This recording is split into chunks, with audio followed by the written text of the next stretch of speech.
Okay, so you know that saying we always hear, like, the customer is always right.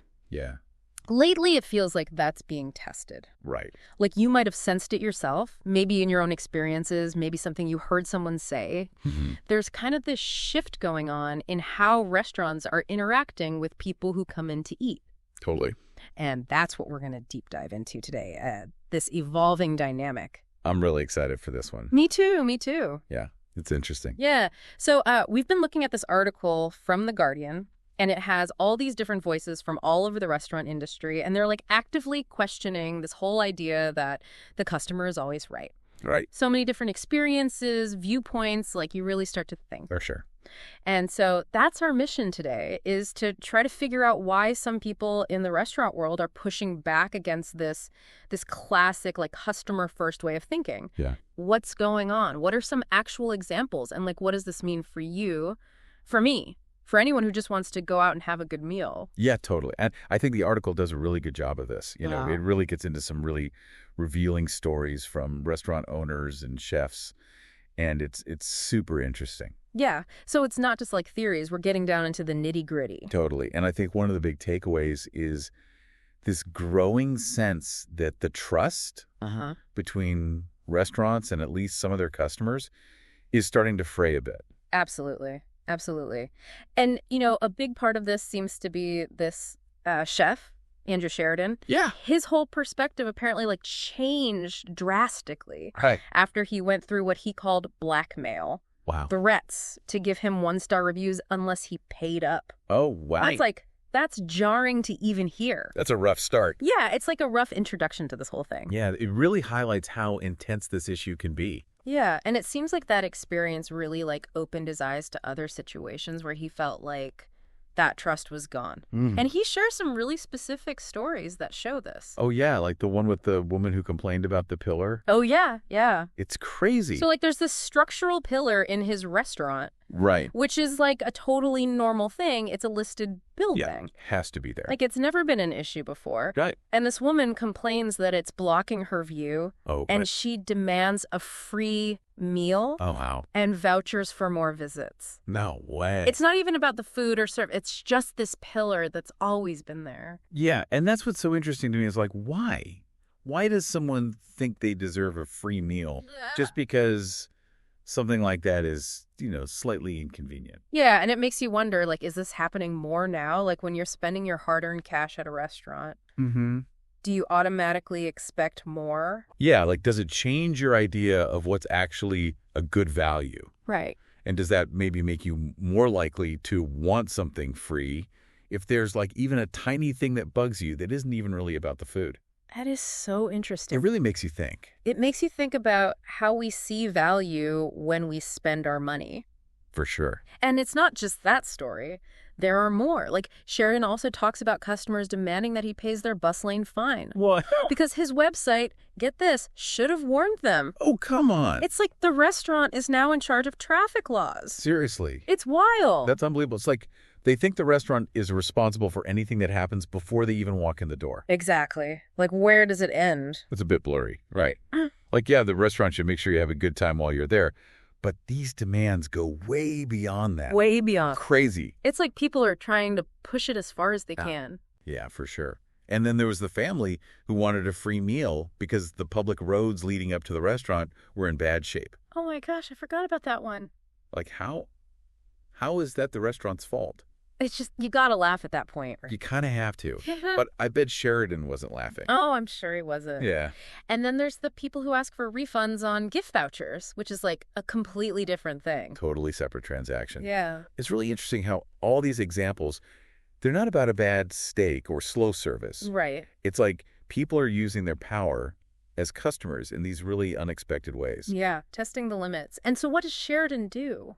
Well, now he's calling out what he sees as like fake or unfair negative reviews online. Which is huge. Yeah, that's like the opposite of what restaurants usually do. Right, usually they just take it. Swallow it. Yeah, no matter what. But he's not the only one doing this, pushing back a bit. Right. There's this guy, Christy Silva. He owns Dorian. He's taken it a step further. He actually reviews his customers. Wait, what? Yeah, ranks them based on how they act. Wow. That is bold.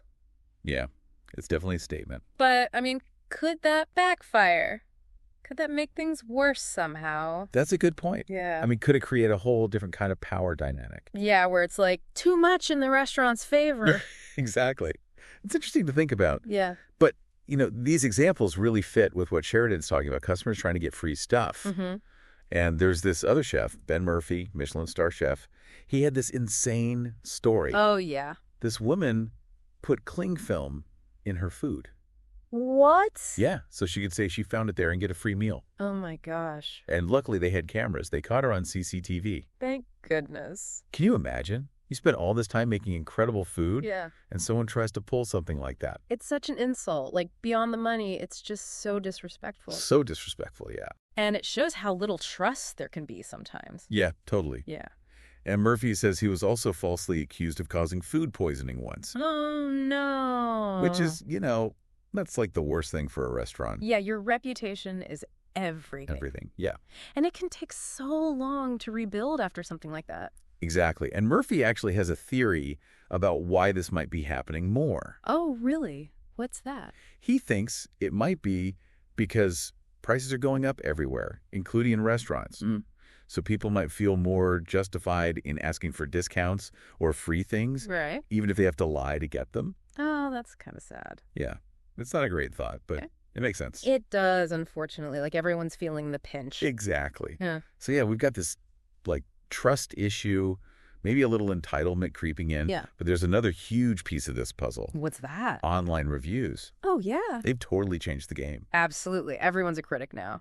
Yeah. And they have a platform. Exactly. So Stefan Chanka, editor of Restaurant Magazine, he says online reviews have really tipped the scales. Mm-hmm. They've given so much power to the customer. Like, I can't even remember the last time I picked a restaurant without checking the reviews first. Oh, me either. It's just what you do. It's so ingrained. And in some ways, that's a good thing. For sure, yeah. It makes restaurants accountable. Yeah. Keeps them honest. It's transparent, helps us make better choices. Absolutely. But, as Chomka points out, that power can be used. Oh, yeah. Like, if reviews are unfair or just plain wrong, they can really hurt a business. Especially if they're straight up lies. Right. And that's why the threat of a bad review is so scary for restaurants now. Because it can have such a huge impact. And it makes sense why chefs are fighting back against these bad reviews, especially with how tough the economy is right now. Yeah, for sure. Every customer counts, and if someone reads a fake bad review, they might not come. It's like a double whammy. Exactly. So we're seeing this pushback against putting the customer first, partly because of these online reviews.